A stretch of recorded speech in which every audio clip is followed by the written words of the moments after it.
우리 하나님 말씀 보겠습니다. 하나님 말씀 요한복음 5장 24절 말씀입니다. 요한복음 5장 24절 말씀 우리 함께 선포하도록 하겠습니다. 신약성경 요한복음 5장 24절 말씀입니다.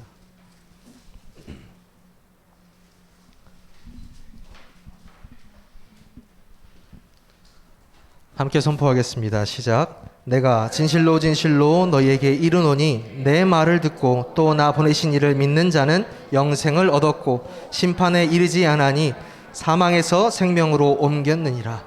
아멘. 오늘 여러분과 함께 나눌 말씀은요,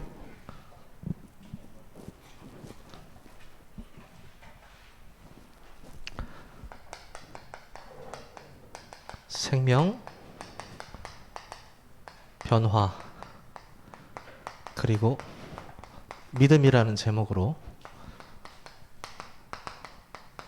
함께 여러분과 말씀 나누도록 하겠습니다.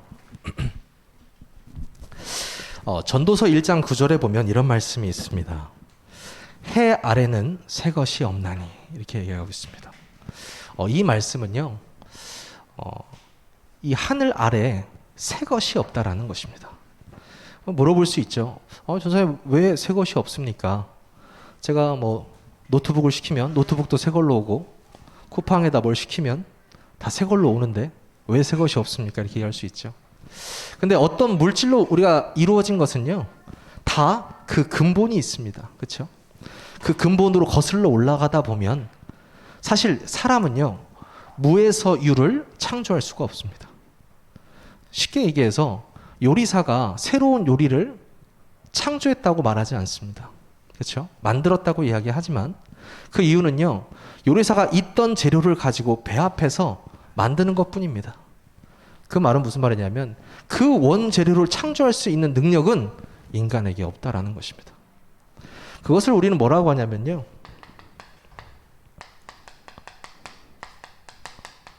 생명이라고 합니다. 생명.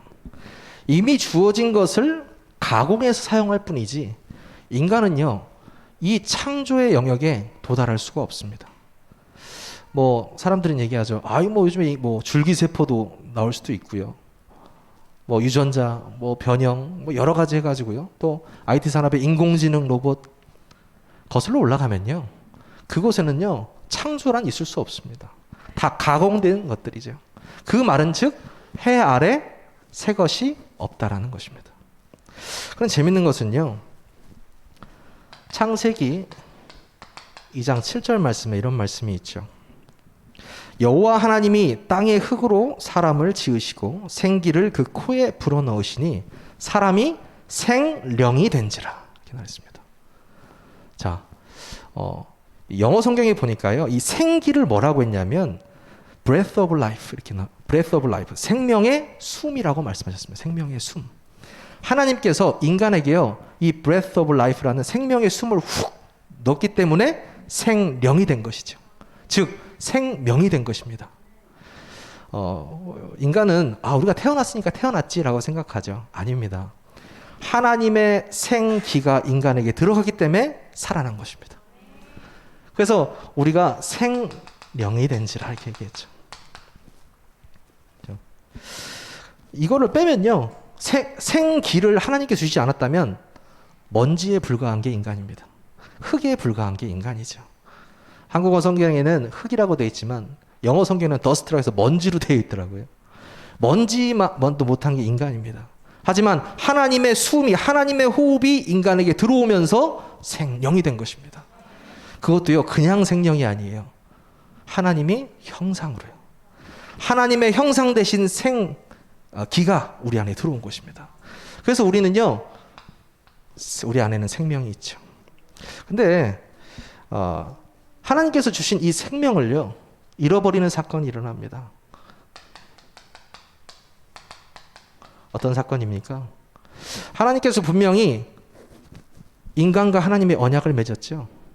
너희가 이 선악과를 따먹으면 정령 죽을 것이다, 이렇게 얘기했습니다. 정령 죽을 것이다. 그런데 죽었습니까, 여러분? 죽었습니까? 그건 제가 본론에서 말씀드리겠습니다. 죽을 것이다 먼저 하나님께서 말씀하셨고 그 말씀을 그 언약으로 붙잡지 못한 하와가 희미해지니까요. 어떻게 됐습니까? 희미해지니까 사단이 쓱 하고 찾아와서 뭐라고 합니까? 정말 동산에 있는 모든 나무의 실과를 네가 먹지 말라고 했냐 하나님이. 그러니까 먹지 말라고 하셨어. 네가 만약에 먹으면 죽을까 하노라. 벌써 희미해진 거죠. 제가 저번에도 한 말씀드린 것 같은데 우리 권사님께서 아파트 10억짜리를 계약을 앞두고 먼저 가서 계약금을 1억을 주었습니다. 그 다음 전 주인한테. 그리고 몇 월 며칠 날 계약하자. 우리가 뭐 한 12월 1일 날 계약하자. 그러면 우리 권사님한테 권사님 아파트 계약하신다면서요. 언제 계약하세요? 하는데 11월 달 말이었나 12월 중순이었나 이렇게 말씀하시겠어요? 정확하게 기억하고 계실 겁니다. 12월 1일. 왜요? 그 계약금 날라가잖아요. 계약 안 하면. 그렇죠? 내 돈이 거기 1억이 들어가 있는데 기억 안 나겠습니까? 하나님께서 약속을 딱 주셨는데 하와가요. 희미한 거예요. 그랬던가? 아니었던가? 이런 겁니다. 그럴 때 누가 찾아옵니까? 사단이 찾아오는 것입니다. 불신앙을 싹 듭니다. 네가 이것을 먹는 날에는 하나님처럼 눈이 밝아질 것이다. 그래 어떻게 됩니까? 따먹고 누구한테 줍니까? 자기 남편에게 줘버리죠. 생명이 죽어버린다고 말씀하셨는데 그 약속을 깨고 생명이 죽어버리는 일이 일어납니다. 근데요, 이것만 딱 보면은 뭐지? 이 생명이 도대체 뭐길래 근데 아담과 하와는 분명히 그 죽으면 죽으리라고 했는데 죽지 않았는데 이렇게 생각할 수 있잖아요. 성경에서 말하는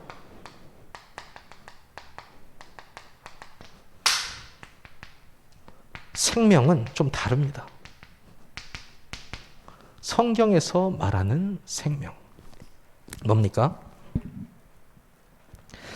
우리가 지금 몸을 움직이고 말하고 눈동자가 돌아가고 서로의 냄새를 맡고 마스크도 끼고 이런 모든 것을 이렇게 보면서 살아있다고 느끼죠. 살아있다고 느낍니다. 그런데요, 성경은요, 이 살아있음을 생명이라고 말하지 않습니다. 방금 여기서 나왔죠? 정령 죽으리라 했는데 아담과 하와 죽었습니까? 안 죽었어요.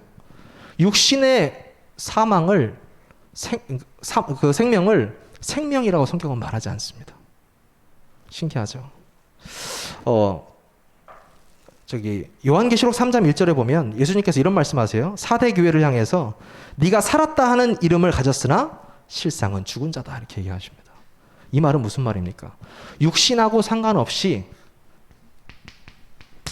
영이 죽어버렸다는 겁니다. 영이 죽어버렸다는 거예요. 너와 나의 언약은 우리 인간은 영적인 존재잖아요. 스피릿이 있잖아요. 그 영이 죽어버렸다는 것입니다. 그래서 하나님께서 바로 답을 주신 거예요. 여인의 후손이 와서 뱀의 머리를 상하게 할 것이다. 도저히 인간이 해결할 수 없는 이 창세기 3장 문제, 하나님과의 언약이 파기된 문제를 유일하게 해결할 수 있는 그 여자의 후손이 누구십니까? 바로 예수 그리스도이시기 때문입니다. 그 예수 그리스도를 통해서만 생명을 얻을 수 있는 것입니다. 그렇죠? 원래 하나님께서는 생명을 주셨는데 생명을 잃어버렸고 다시 하나님께서는 생명을 주시기로 약속하셨습니다. 그 약속을 우리는 뭐라고 해요? 새 생명이라고 합니다. 이 새 생명 되신 예수 그리스도. 그래서요, 이 성경에서 말하는 생명은 좀 다르다. 육신적인 생명도 중요하지만 결국에는 우리의 영이 살아나는 것이 가장 중요한 것입니다. 왜 많은 그 순교자들이요, 자신의 목숨을 내놓으면서도 감사하고 행복해 했을까요? 저는요, 진짜 이걸 진짜 생명이요, 리얼 라이프요. 진짜 생명이 무엇인지 본 사람이기 때문입니다. 그렇죠? 우리가요, 지금 살아가고 밥 먹고 눈 뜨고 걷고 움직이는 게 진짜 생명처럼 살아가는 것처럼 보이지만 이 현실이 사실이 아니라고 하면 믿으시겠습니까? 진짜 사실은 보이지 않습니다, 여러분. 하나님께서 성령으로 지금 역사하시고요. 여러분과 함께 하시고요. 세계 복음화의 언약을 이루고 계시고요. 그 성령이요 여러분 안에 내주하시고요. 여러분을 인도하시고요. 이거 꿈 같은 이야기입니까? 아니요. 그것이 진짜 리얼 라이프입니다. 진짜 인생이에요. 진짜 삶이에요. 진짜 생명입니다. 그래서 여러분들이 진짜와 가짜를 제대로 구별하실 줄 알으셔야 돼요. 영의 세계가 진짜 세계구나. 우리가 영생을 얻기 위해서는 영혼이 구원받아야 되는구나. 여러분 여기에 확신을 가지시기 바랍니다. 생명은 누구입니까? 요한복음 11장 25절에서 26절이죠. 뭐라고 하십니까? 예수께서 이르시되 나는 부활이요 생명이니 나를 믿는 자는 죽어도 살겠고 무릇 살아서 나를 믿는 자는 영원히 죽지 아니하리니 이것을 네가 믿느냐 이렇게 말씀하십니다. 예수님께서 직접 말씀하셨습니다. 내가 부활이고 내가 생명이다. 이 생명은 하나님께서 말씀하셨던 그 여자의 후손, 그 새 생명이 올 것이다라는 말씀이 예수 그리스도를 통해서 이루어졌습니다. 말씀이 육신이 되어 우리 가운데 거하심에 그 말씀 말씀이 하나님이신데 그 말씀이 육신이 되어서 예수 그리스도를 통해서 이 땅에 오셨습니다. 그분이 뭐라고 하십니까? 얘들아, 내가 생명이야. 나만 믿으면 돼. 내가 부활이야. 이렇게 말씀하고 계신 거거든요. 너무나 간단하죠. 우리는 믿기만 하면 되니까요. 요한복음 5장 24절입니다. 뭐라고 하십니까? 내가 진실로 진실로 너희에게 이르노니 오늘 말씀이죠. 내 말을 듣고 나 보내신 이를 믿는 자는 영생을 얻었고 심판에 이르지 아니하나니 사망에서 생명으로 옮기었느니라. 정확하게 말씀하셨죠. 하나님의 모든 축복을 가졌던 이 인간이 사망으로 들어갔습니다. 이 사망, 이 죄요, 이 지옥 권세요. 순식간에 사로잡아 버렸습니다. 근데요, 이 사망에서 어디로요? 생명으로 옮겨졌다. 여러분은 법적으로 하나님의 자녀가 되었습니다. 법적으로요. 그 사망의 법에서 완전히 해방되었어요.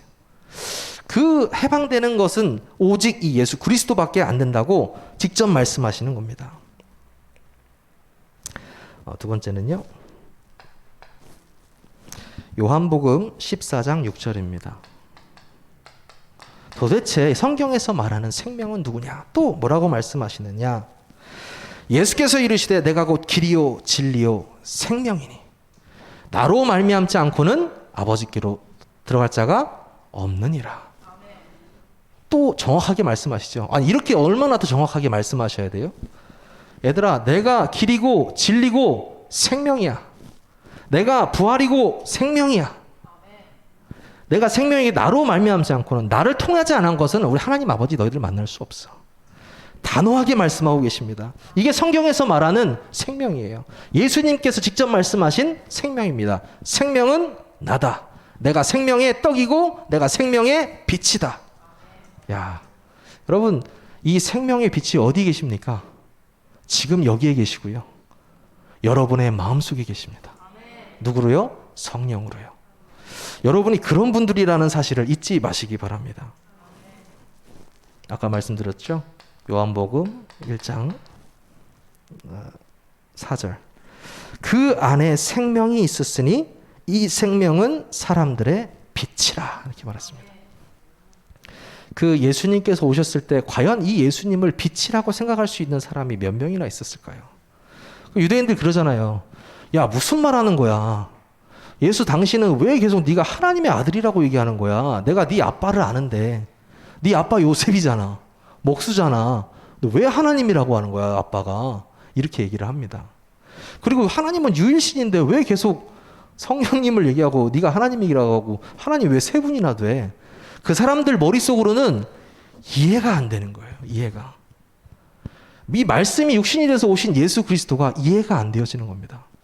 여러분 이게 믿어지시는 게 얼마나 감사한지 아세요? 내가 성삼위 하나님이 믿어진다. 인간의 머리로요. 내가 하나님이 살아계심이 믿어진다. 그 살아계신 하나님이 성령으로 나와 함께 하시는 게 믿어진다. 여러분, 여러분의 인생에서 가장 큰 선물입니다. 여러분의 인생에 더 이상 이거 외에는 문제될 게 없어요. 인간의 가장 큰 문제가 이게 안 믿어지는 게 문제거든요. 안 믿어지는 게. 그 믿음도 하나님께서 은혜로 주셨다고 말씀하고 계십니다. 여러분이 여기 모인 분들이요, 다 은혜 받은 사람들이에요. 저는 사실 돈으로 값어치 매기는 걸 좋아하지 않습니다. 돈으로 값어치 매기는 걸 하지만 여기 안에 만약에 여기가 방주라고 한다면 여러분 뭘로 값어치를 매기시겠습니까? 밖에는 지금 비가 엄청나게 쏟아지고 여기 방주 안에 계신다고 생각하신다면 생명이 정말 중요하잖아요. 우리가 그거랑 똑같은 거예요. 우리가 하나님이요, 우리를 구원하셨습니다. 그렇다면 이런 말씀 드릴 수 있겠어요? 아니, 생명이 있으면 변화가 있다는데, 그렇잖아요. 콩나물에다가 여러분 키워보셨습니까? 물만 계속 줘도 콩나물이 자라잖아요. 요즘에는 이 카메라가 발달해가지고 강낭콩을 유튜브에 이렇게 심는 걸 보여주더니 강낭콩이 막 순식간에 몇 초 만에 자라는 걸 보여주더라고요. 그걸 보면서 아니, 생명이 도대체 뭐길래 그 조그만 강낭콩에서 막 뭘 뚫고 나와가지고 막 길어지고 꽃이 피고 무슨 뭐 이렇게 잎이 날까? 그거 되게 신기하더라고요. 생각해 보세요. 신기하지 않으십니까? 요만한 씨앗에서 생명의 힘으로 뭐가 나온다는 게 되게 신기하지 않으세요? 그 인간이 그걸 할 수 있다고 생각하세요? 못합니다. 생명은 곧 하나님이세요. 하나님이 생명의 주관자십니다. 이파리 하나, 새 한 마리, 그 생명을 다 주관하고 계십니다. 하물며 너희일까 보냐라고 말씀하셨어요. 여러분 어떠세요? 여러분을 가만히 놔두시겠습니까? 여러분의 기도가 헛되이 들으시겠습니까? 아닙니다. 여러분이 바로 하나님의 자녀요. 여러분이 회복된 인간의 축복을 받은 사람들입니다. 생명이 있는 자. 나는 변화가 안 일어납니다. 근데 좀 무서운 얘기가 있어요. 현장복음에서 7과인가요? 보면은 뭐라고 나오냐면 믿는데 낙심하는 이유라는 과목이 있어요. 그 과가 있어요. 거기서 되게 무서운 말이 나옵니다. 믿는데 낙심하는 이유가 뭡니까? 이렇게 나오면서 첫 대지에 뭐라고 나오냐면 믿지 않았기 때문이다. 이렇게 나와요. 교회만 왔다 갔다 하지 믿지 않았기 때문에. 제가 말하는 거 아닙니다. 교재에 나와 있어요. 교회만 왔다 갔다 하지 믿지 않기 때문이다. 이렇게 나와 있어요. 서론에 뭐라고 나와 있냐면 교회의 80%는 예수를 믿지 않는다라고 나와 있어요. 이거는 통계에 대해서 나와 있죠. 통계에 대해서.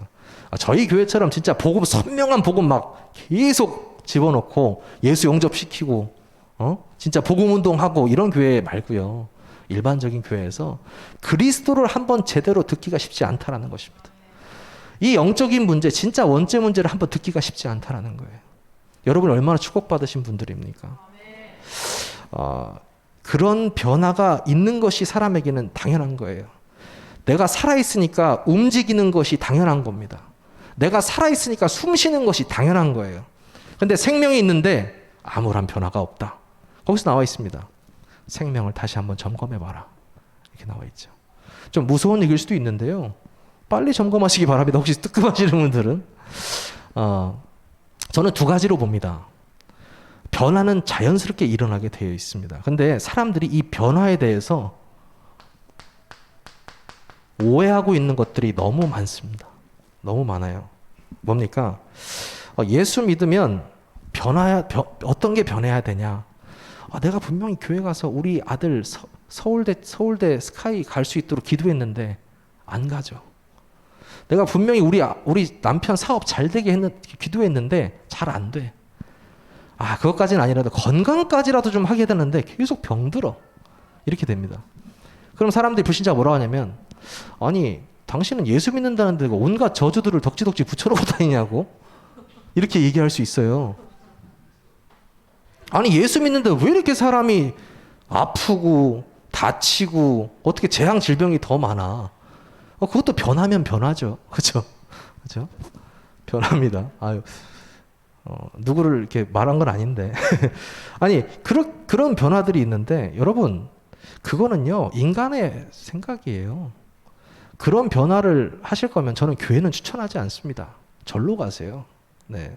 절로 가셔서 등도 이렇게 막 글씨도 쓰시고 돈도 많이 내시면서 절을 많이 하세요. 건강해지기라도 하잖아요. 거기에서. 비세요. 비시면 되죠. 그 대상이 누가 될지는 모르겠지만. 제가 하고 싶은 말은요. 성경에서 말하는 변화는 그런 변화가 아니라는 것입니다. 성경에서는 뭘 말하고 있냐면요, 신분의 변화를 이야기하고 있습니다. 네가 돈을 많이 벌고 네 일이 잘 되고 네가 건강해지는 변화 말고요, 아까 말했던 사망에서 생명으로 옮겨진 변화. 네, 이것이 어떤 변화인지 여러분 너무 잘 아시잖아요. 제가 한번 나열해 볼까요? 원래 인간이 완전히 회복된 변화예요.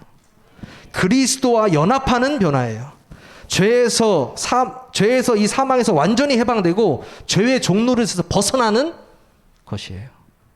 그리고요, 하나님께서 우리를 칭의하신 거고요, 옛사람이 죽고 새 사람으로 새 피조물로 변화된 것이고요, 뭡니까? 우리의 주인이 그리스도로 완전히 변화된 것입니다.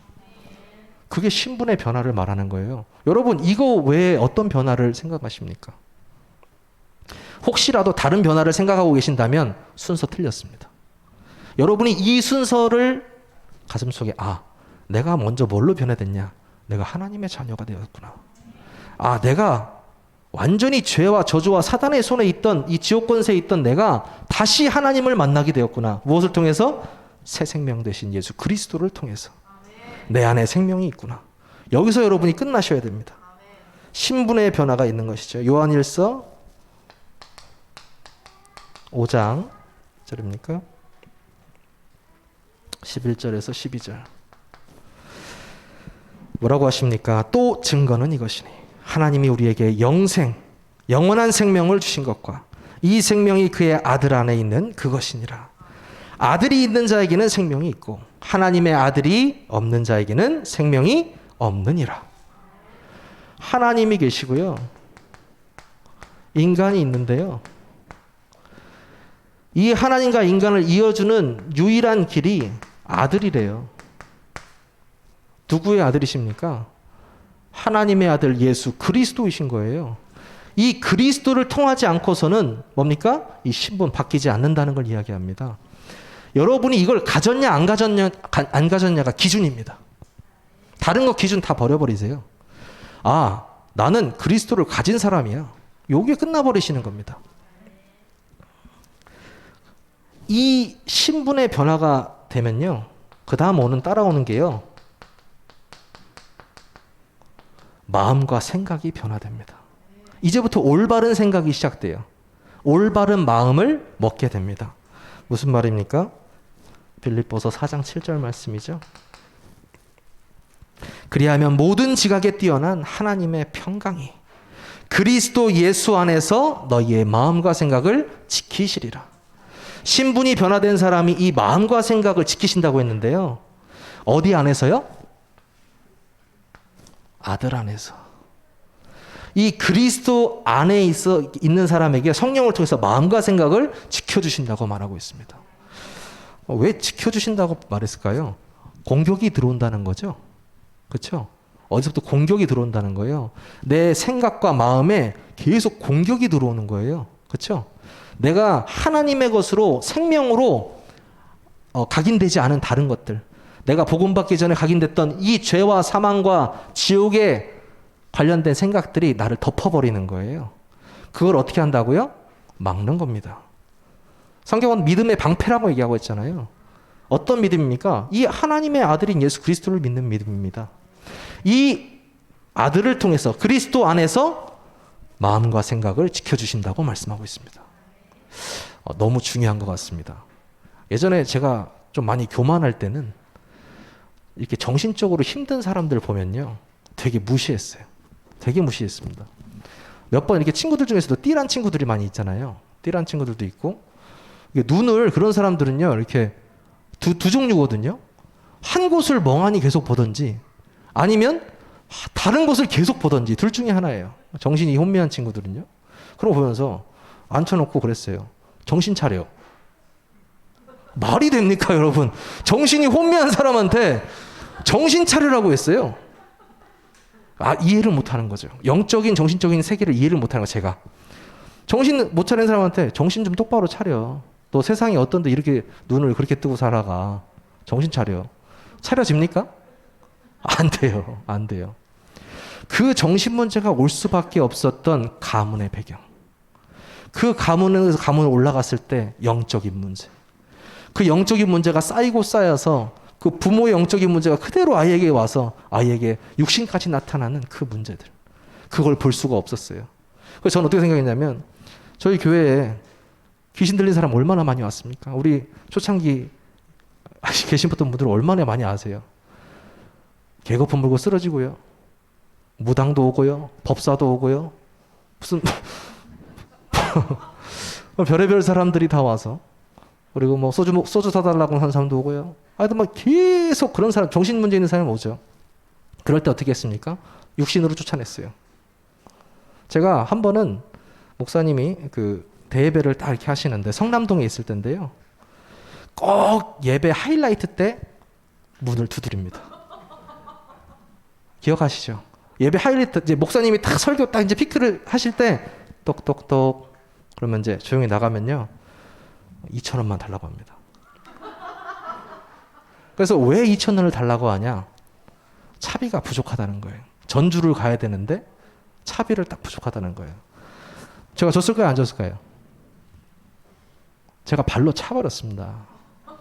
발로 차버리면서 여기 옆에 가양 감리교회라고 큰 교회가 있는데 왜 우리 쥐똥만한 교회 와가지고 이 돈을 달라고 하냐. 내가 너 당신 얼굴 외웠으니까 한 번만 더 우리 교회를 찾아온다면 사지를 찢어버리겠다. 그 다음부터요 그 사람이 화가 나서 2명을 더 데리고 왔었어요. 저희 교회에. 그 2명도 쫓아냈습니다. 부흥이 되겠습니까? 제 영적 상태죠. 왜 그때는 보지 못했을까? 왜 그때는 복음이면 누구도 된다는 사실을 보지 못했을까? 그러니까 하나님의 시간표가 있는 거죠. 근데 요즘 세대를 보면 그런 것 같아요. 아, 내 눈이 먼저 영적인 것을 보게 된 것에 대한 감사. 내 마음과 생각이요, 이제 복음으로 변화되어서 볼 수 있는 것에 대한 감사. 인간의 진짜 문제를 볼 수 있는 것에 대한 감사. 또 이 하나님의 아들만이 답이라는 것에 대한 감사. 여기에 끝나더라고요. 여러분요, 이 변화가 여러분 것이 되시기를 바랍니다. 그 다음에 오는 것이 뭡니까? 삶의 변화가 시작됩니다. 여러분의 신분이 변화되고 여러분의 마음과 생각이 변화됐을 때 비로소 여러분의 삶이 변화되는 것입니다. 어떻게요? 갈라디아 2장 20절. 주인이 완전히 바뀌어버리는 거예요. 내가 죽고 그리스도가 사시는 것입니다. 이 말 너무나 간단하죠? 제가 종이면요, 주인의 말대로 움직입니다. 주인이 좌하면 좌하고 우하면 우하고 일하라면 일하고 먹으라면 먹고. 어떻습니까? 그 주인이 하나님이시면 말이 달라지죠. 평안하죠. 모든 걸 맡기고 하나님의 인도를 받으면 되는 거거든요. 그래서 삶의 변화가 시작되는 겁니다. 예전에는 똑같은 걸 봐도 욱하던 것들이 아주 간단하게 얘기하면 하나님의 눈으로 봐지는 겁니다. 하나님 어떻게 할까요? 살려라. 간단하잖아요. 똑같은 문제들이 뭡니까?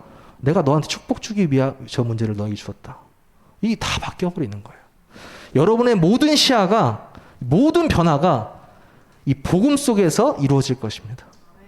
그래서 하나님께서 여러분에게 성경에서 말하는 이 변화를 체험시키게 되실 것입니다. 그렇다면요, 이 변화는 생명을 통해서 시작되고, 이 생명은 무엇을 통해서 얻습니까? 바로 믿음입니다. 믿음이죠. 예수님께서는 무슨 믿음을 말씀하셨습니까?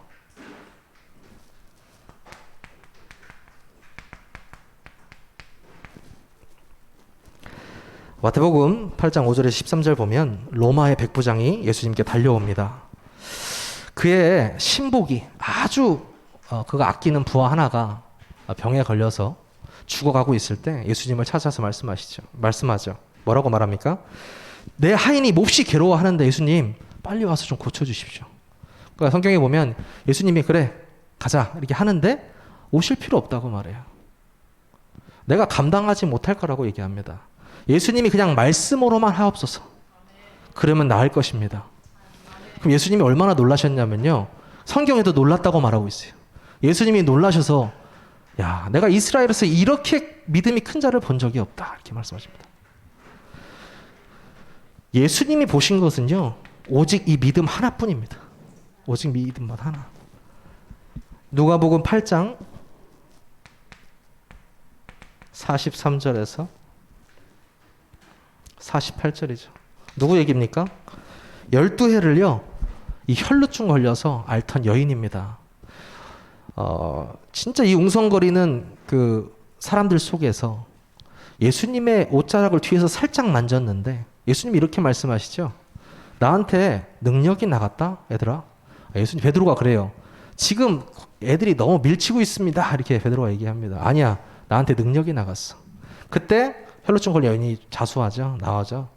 예수님, 제가 예수님 옷자락을 만졌습니다. 나았습니다. 이렇게 하죠. 뭐라고 합니까? 네 믿음이 너를 구원하였느니라. 저는 그 장면이 좋아요. 따라. 네 믿음이 너를 구원하였느니라.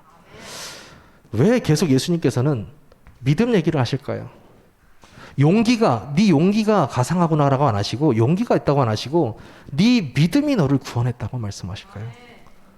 생명을 얻는 유일한 길 대신 예수 그리스도를 믿음으로써 우리가 성령이 내주하시기 때문입니다. 여러분, 이 믿음이 회복되시기를 바랍니다. 예수님께서 말씀하셨던 그 믿음은 또 무엇입니까? 마지막이죠. 마가복음 10장 46절에서 52절. 45절 너무 잘 아시죠? 인자가 온 것은 섬김을 받으려 함이 아니고 도리어 섬기려 하고 많은 사람들의 대속물을 주려 함이라. 이렇게 말씀을 딱 하시고 여리고 속으로 딱 가시는데 누구를 만납니까? 다윗의 자손 예수여, 나를 불쌍히 여겨주시옵소서. 소경 바디메오가요, 소리를 지르고 난리예요. 그의 고백을 들으시고 가서 네가 무엇하기를 원하느냐 이렇게 말씀하십니다. 제가 보기를 원하나이다 이렇게 말하죠. 예수님께서 뭐라고 하십니까? 네 믿음이 너를 구원하였느니라. 공통점이 있습니다. 예수님께서 계속 말씀하시는 건 네 믿음이 너를 구원하였다는 것입니다. 나를 하나님의 아들로 믿는 너의 그 믿음.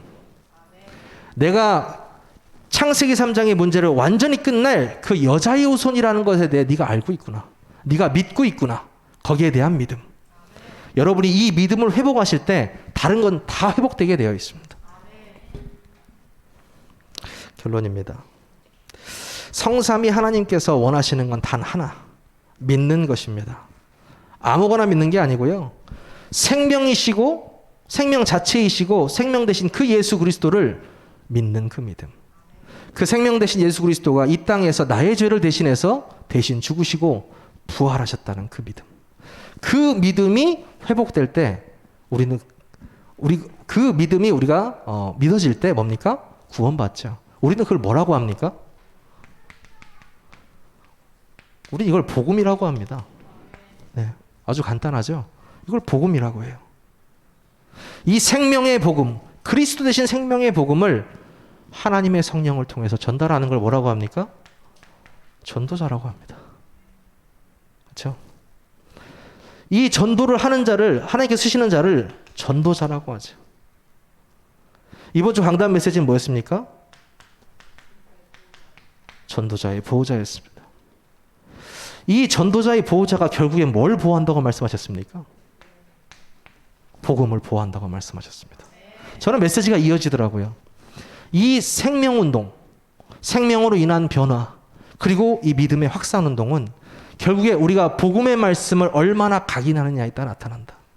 그리고 이 복음의 말씀이 나를 통해서 행복하게 진짜 이 옆 사람에게 전달되어질 때 전도의 역사가, 말씀 운동의 역사가 일어나고 전도 운동이 시작되어지고 그 전도자를 돕는 보호자들이 일어나고 하나님께서는요, 대전과 세종에 3,000제자 일으키실 겁니다.